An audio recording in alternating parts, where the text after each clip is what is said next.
And we are live. Welcome to the STR Intel Podcast. My name is Philip Wilburn, and today on episode 5, we are going to be talking about setting the right guest expectations.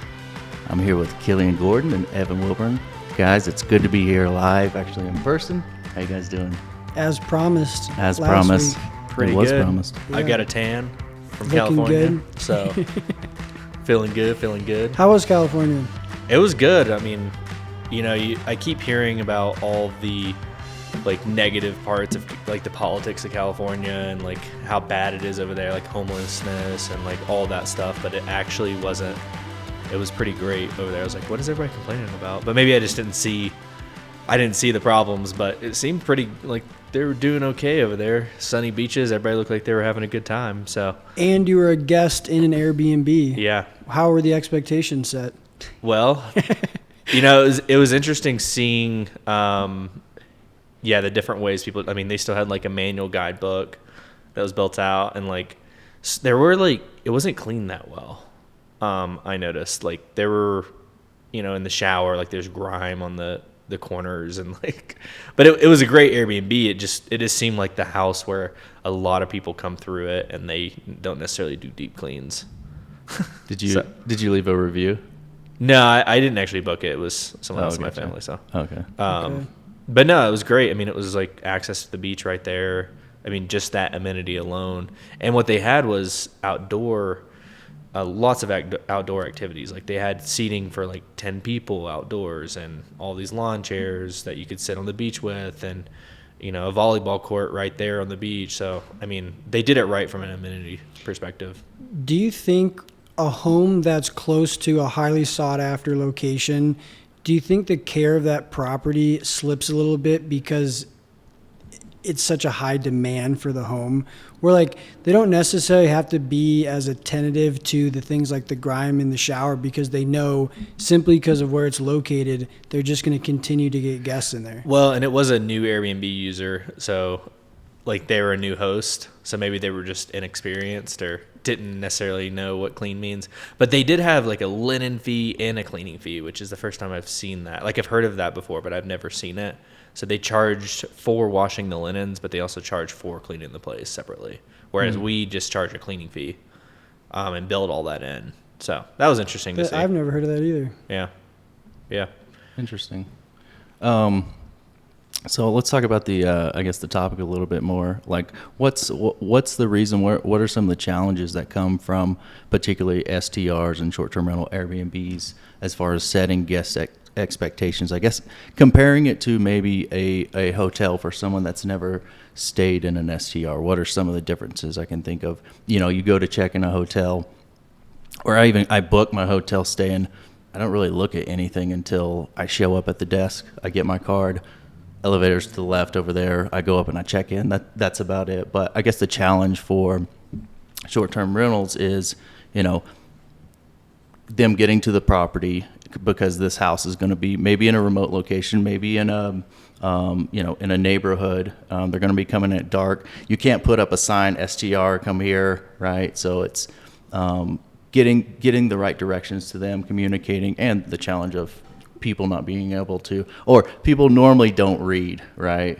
So communicating the right way and the right things so people can get to the property and they know how to check in.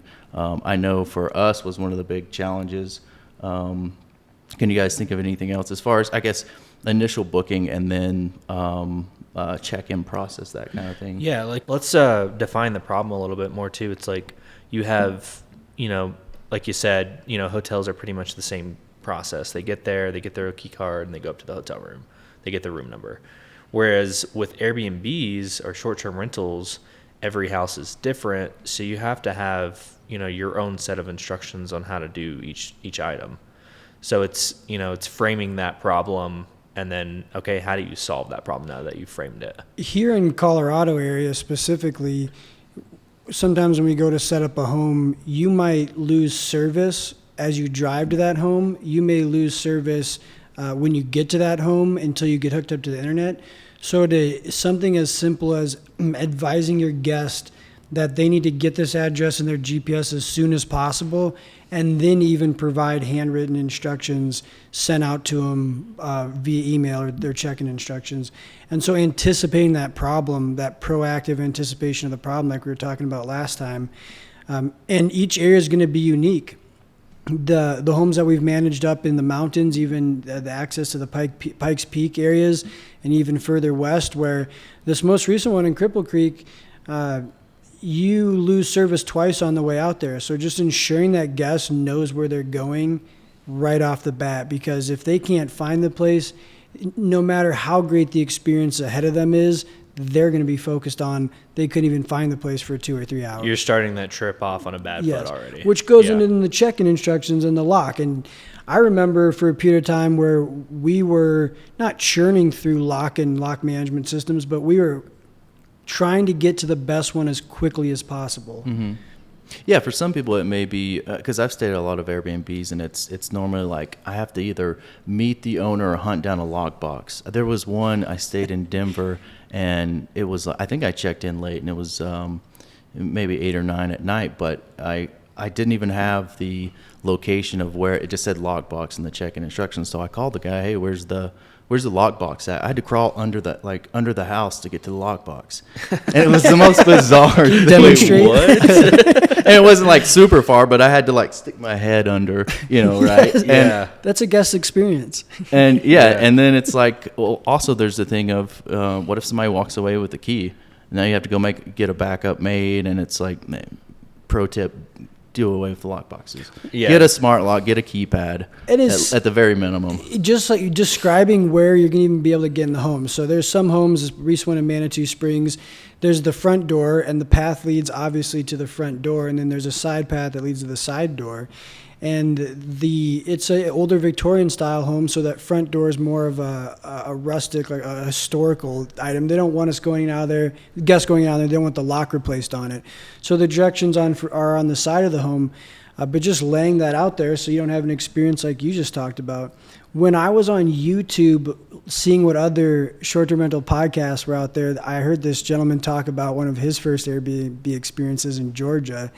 And he had to check in a dark alley, and both evenings he stayed there as he was trying to get into the home because the lockbox was in a dark alley in the back entrance. He was approached twice by, with the first night, someone trying to mug him, and he just was like, hey, this is just my Airbnb, I'm just trying to get in, and the mugger let him go. And the second time, he kind of got harassed by, it sounded like some homeless people. So thinking about how that guest is going to get in the home is huge. Well, within that problem too, let's think about like how many problems is it that a guest can experience? What's the number of when they start leaving bad reviews? Is it? I think it's like 3. Yeah. So one major issue will do it. Yeah. But if it's like 3 minor to medium issues, that's at the point that a guest starts leaving like a negative review for you. Yeah, every issue after that's probably going to be a star off the review. Yeah. And then once you hit a certain threshold, or if the issue's big enough, it's just... Yeah, so with that guy you checked in at the Airbnb, he's already at 1 every stay to start off the stay. He's at 1 issue to start off the stay. Before I even walked in the property. Yeah, exactly. So now it's like, what if the hot water heater, that's 2, that's probably a bad review now that they've had to experience those 2 things. Because most people are reasonable. Things happen. Hot water heaters go out. Yeah. Things happen. But if it's like, okay, now I have a list of items, it's like, this is obvious. You don't care, or you're not taking enough pride to take care of these things. Or this is probably reoccurring and happening a lot. Yeah. Well, and a lot of what we do to help set guest expectations is automation. So, with our lock system changes the code between each stay. But what it does to help the guest get in is it ties it to the last 4 digits of their phone number for the code to get in, the 4-digit code. And so, right there, we've already solved all those problems with check-in that you would ever have is, okay, the guest has an easy to remember code. It's the last 4 digits of their phone number. It's automated to change every time. I mean, a lot of the headaches we had in the beginning was trying to figure out how to get all this information to the guest. And also where it's not like just in a giant one message, what's the right format? Because it could be email, but some people maybe not have access to their email once they leave their house. Yeah. Maybe they just access their email through their desktop. Right, I know a lot of people that do that, and then maybe with their phone they don't have access to their email, so they're relying on, having that information beforehand and during their stay. So it's like, okay, shift to a different kind of message. Maybe we're shifting to a text message to them for very specific things on checkout day, the lock code and the address, where to park, those type of things. You're seeing, don't quote me on this, but I'm pretty sure last time we looked at it, the biggest growing segment of travelers in the Airbnb industry were towards the older end of the spectrum, the older folks getting into vacation rentals and traveling in them more. And so now you're dealing with folks that, maybe they need to be in front of a computer to access their email, or they're not just quite as tech savvy, and to keep that in mind when you're setting up your instructions and how you're going to get them that information. Yeah, definitely the older generation is heading towards vacation rentals now, or short-term rentals. I mean, it's the same thing that happened with like Facebook and Instagram. Like all the younger kids were on it, and then slowly their parents started using it, and now you have this cascade effect where everybody's using it. So now you have to design an experience for everyone. It's not just millennials anymore. It's not just Generation Z. It's, your baby boomers. Everybody's using Airbnb now. So guest checks in the home, they get in, assuming smoothly.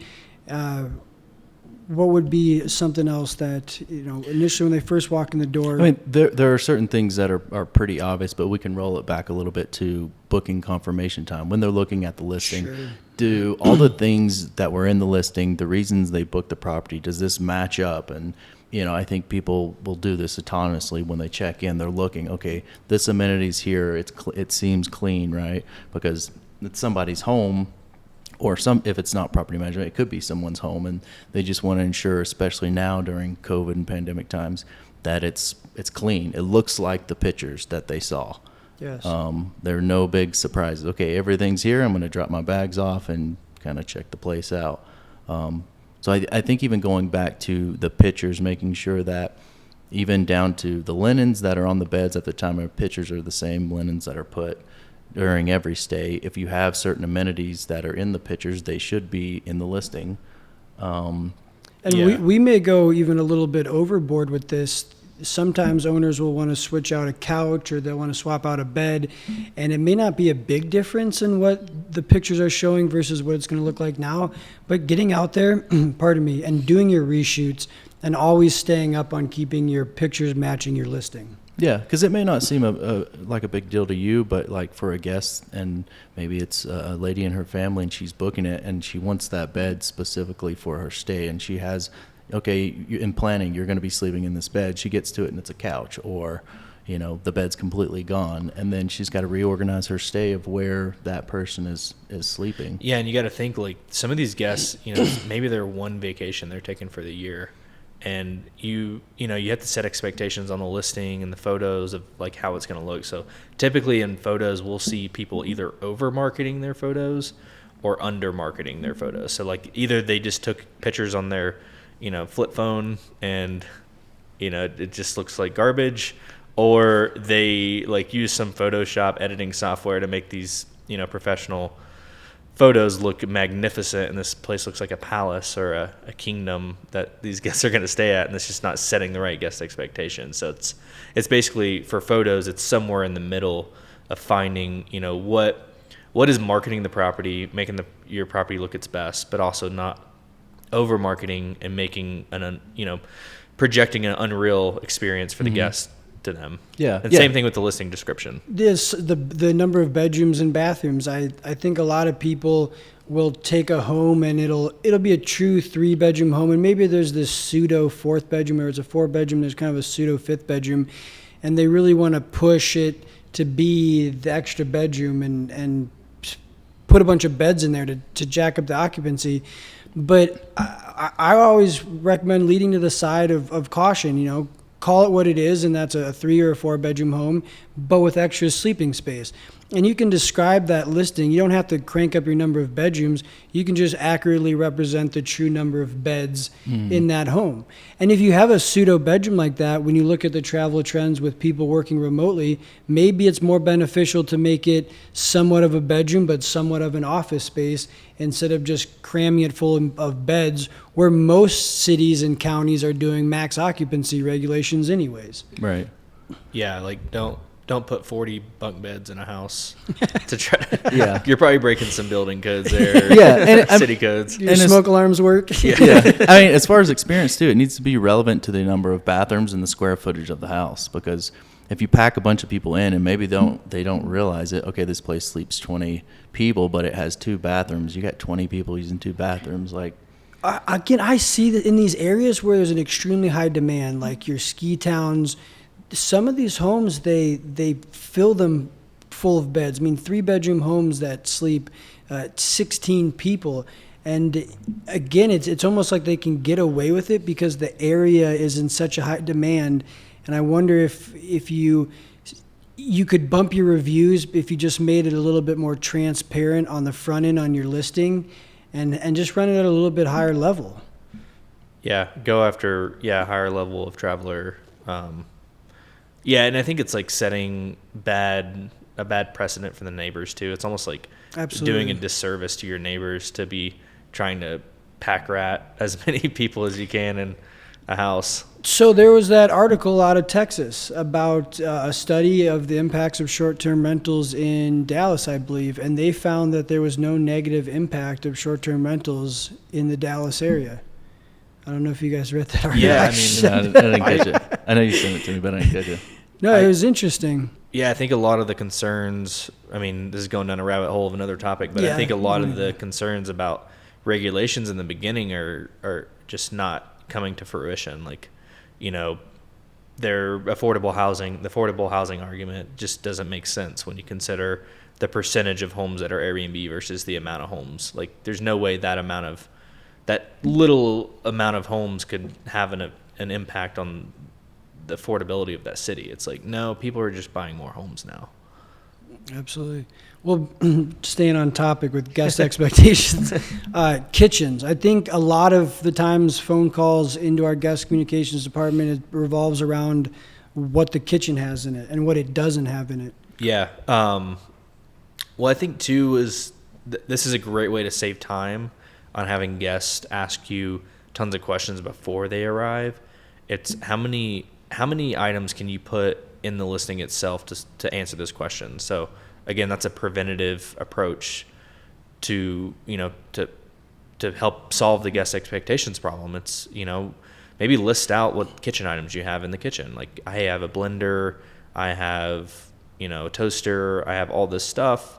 And that way you don't even get that question. Well, they'll probably still ask. Well, but one of the nice things about Feed Media, the folks who are doing our copyright and our creative writing, is they describe the place and they work in what is in the home in almost a storytelling presentation. So you look through Airbnb, you see some listings and it lists everything out, like this house is this 20 minutes from here. Yes. Yeah. And it's very objective. But if you share your home, again, we try to put forth an amazing guest experience. So if you're describing that home in the beginning with your creative writing and your copyright, and you're working those things in there initially, you might be able to answer a lot of those guest questions up front, potentially screen out some of the guests that didn't want to book there to begin with and would have been trouble guests, because you did a nice job of telling the story about the home and what to expect before they even show up and book, as opposed to just objectively listing these things in a very black and white, dry manner. yeah, you make a very good point there. It's like, you don't want the guests that didn't want to book your home. Oh, absolutely. Because it always ends up backfiring. You get a bad review, you have to issue some type of refund. I mean, there are guests out there that are on forums that basically teach them how to get refunds from Airbnbs. Like, that's a thing now. Jeez. And it's I'm going to make a fake profile and go on those blogs. yeah. To see what's going on. Yeah, Like, what are they recommending? Keep an eye on. Yeah. But yeah, that's a concern, and it's like, you don't want the people who didn't want to book your home to begin with because you didn't set the right expectations for what it would be. So we It's had gonna backfire, a lady who just brought on 2 homes with us in the Manitou Springs area, and it was very important. We had about a week and a half to do this, and it was very important that her Memorial Day weekend was booked up. And today is Friday, the Friday before Memorial Weekend, and she reached out to me yesterday and she said, hey, we don't have Memorial Weekend booked up, which was a little bit of surprise to begin with because our marketing is so powerful. But she was very concerned about it, and I almost was a little bit lackadaisical with my response. Like, it's 9:30 in the morning on Thursday. I wouldn't really worry about it. I would be very surprised if by 8 p.m. this evening, if your home's not booked up. And I kept an eye on it for that period of time. And sure enough, with our marketing, we got that home booked up for the weekend. And I called her back. It was like within a couple hours. It was quick. Very quick. And you could just hear the relief in her voice. And I told her, I was like, sometimes I think that our heads in our sand, my head's in the sand a little bit because our marketing is so strong. We can bring a listing live and we can get these bookings, and we know a lot of bookings happen in 2 days or 24 hours, or like a kind of a 2 to 3 day lead time. And so we don't need to bend over backwards for the guests that really didn't want to stay in the home to begin with, because it's going to be, they're not going to be happy. At the end of the day, they're just not going to be happy. A bad owner experience, bad, if you're doing it yourself, potentially a bad experience for the guest, bad experience for the property management company. And again, it just kind of defeats the whole idea of keeping the longevity of the home protected, more so than just that one guest. And not that every single guest experience isn't important. Just don't overstep your boundaries to possibly please or get a guest that may be unpleasable. Yeah, and just to clarify what we're talking about here is like, don't over market to try to get a guest, don't set the wrong expectations because you wanted to get more travelers in the home. Mm-hmm. Exactly. Or even including hiding things from about the property or the neighborhood. If you're in a rough neighborhood or you have homeless people and you know that, list it. Hey, this is a possibility. Just be straight up. Well, we've had to do that. People will appreciate that. Some of the downtown properties in the Colorado Springs area, occasionally you'll see some homeless folks, unfortunately, and sometimes they, will say things to guests, and just, again, describing that in the listing in like a storytelling way. Like, in this neighborhood, you may encounter the people who are less fortunate in Colorado Springs. And it's not that the downtown Springs area is by any means a bad place. It's a beautiful, beautiful place. That's why Colorado Springs is growing so fast. They're just with a little bit bigger city, occasionally come some homeless folks. You have guests coming from all over the country that could come from anywhere, and maybe they're just not used to seeing homeless people, or they're not used to being downtown, and it almost seems like a little scary to them. So if you can almost put them at ease a little bit, hey, that's normal. Unfortunately, it's normal. If but you got anything from this podcast. We haven't had any issues, but just so you're aware, Yeah. kind of thing. Same with, if you have a lot of steps, maybe, hey, this may not be suitable for elderly or handicap, just being upfront about that. Last thing you want is someone to show up and they can't get into the unit because of physical limitations. We've had that happen a lot. I mean, in the past when we just weren't aware of that issue, but they get there and they want a refund because they're like, this wasn't listed in the listing. I didn't know it had stairs. This is it's just not what I expected. Well, I mean, we've even went as far as like in the early days when we first started, we had brought on some like not so good properties. Like not the best, like just had massive. Your real budget. I'm talking about Rustic Cabin. Do you remember that one? Mm-hmm. Yeah. But like we made the listing. It basically said like just above camping, just like low budget, just above camping. But I'll say we didn't start that way. We oversold it. I think even the photos at the time were over edited. It was just. And we had to bump it down because it wasn't the right expectations. They were showing up. They weren't happy. Of course, that was almost a maintenance nightmare too. But yeah, we ended up Is there a story there? Is there I just remember like what was the oven? It was a very old gas oven, and it would always leak gas. And there was several times we had the oven replaced, we had the burners replaced, but the fire department always got called. Yeah, and that becomes like a huge liability too. Like a fire hazard, like a hazard for the guests. Not just not setting expectations, but it's actually dangerous. So you don't want to have any dangerous situations going on. Yeah, we don't have that one anymore. So we quickly decided it wasn't the right fit. Not all homes make good short-term rentals. but even things like things that aren't so obvious too, like that you may not even think about. If it's like garden level, meaning it's like chest height, and it's not quite a basement. Just little things like that you may not think about. people appreciate really understanding where the property's at. Well, pet friendly. You can say a home is pet friendly. What does that mean?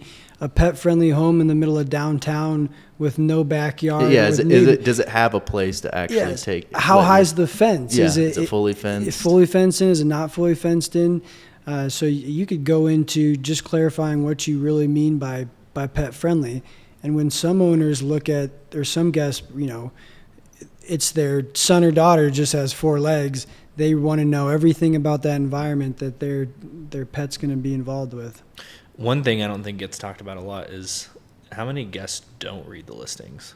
So Well, when you were talking about the stairs one, it's interesting that you can have all the pictures in there and still sometimes it's missed by the guest. Yeah, and then they get there and then they're like mad about something, and we're like, well, it says it in the listing. Well, talk about when you think. What are some good metrics to judge if you should do a refund, if you should not do a refund? Of course, And just solely based off guests. Yeah. The expectations not being met. I've had people who don't even use our service who just stay in touch with me. We just bounce ideas off each other, reach out and, say like, this happened with this guest. Would you guys give a refund in this situation? And it goes back to what we talked about a little bit before. And that's kind of stepping out of it emotionally and looking at it objectively and having a process in place, almost like an escalation process on how you're truly going to deal with cancellations or guest issues. Yeah, we look at the severity of the issue. Was it an amenity, like a hot water heater went out? That's pretty important amenity, is water or hot water. Like, you got to have hot water in your Airbnb. So if like that happened, usually we'd be like, were we able to get out there within 24 hours to fix the issue? And that's usually the first factor. Is this something we can fix, or is this something we cannot fix? And the time that they're staying there. So, we have the luxury of, hey, if, a major amenity goes out and we can't fix it and the guest is really upset about it, then we'll usually move that guest to another listing if we're able to. But our first solution is to try to get a solution out there to fix the issue to begin with. Well, we talked about with Craig, he's another business development manager with us, that when you're out there speaking with owners and kind of in the business development process, you don't need to fire every bullet in your revolver. And if you think about working with a guest that, say you have 6 ways to handle a guest issue. First, you can, resolve over the phone, help them answer the questions. Then maybe it's a visit out to the property with a bottle of wine or a bottle of champagne. Then maybe it's that little extra something. But that last solution really is to give the refund. If you can use every other solution up to giving a refund. Yeah, I don't know if you mentioned this, but we'll even like offer late checkout. Oh, Hey, no, I didn't. Stay an extra 2 hours. So sorry you had trouble checking in, or so sorry we had a missed dust bunny or something. Hey, stay an extra 2 hours after you leave. Yeah, and actually, we're kind of running out of time. This is a nice way to tie it up maybe, and that's everything from telling the story about the home in the beginning and setting the guest expectations to that process all the way to them checking in and enjoying the home, all the way to go through every solution you have first before giving a refund. If you have set the expectations, if you have tried to resolve the issue, if you have offered them the little extra, you let them check out late. Once all those things have failed, even though you've set all the expectations properly, just not using the refund as your first way to solve a problem with the guest. Because we've even seen once you do something above and beyond for a guest, then they may even want to ask for more. Mm-hmm. Yeah, when you go straight to the refund, that never really works well. And it's not really like showing you care about solving the problem. It's just, oh, we're sorry you had a problem, here's money. You're almost dismissing the problem. Yeah. That's a great point. Well, and it's the least path of resistance to give a refund. It's the easiest thing to do. Yes. Well, that's all, folks. That's all we have for today. We'll see you next week on the next episode of STR Intel.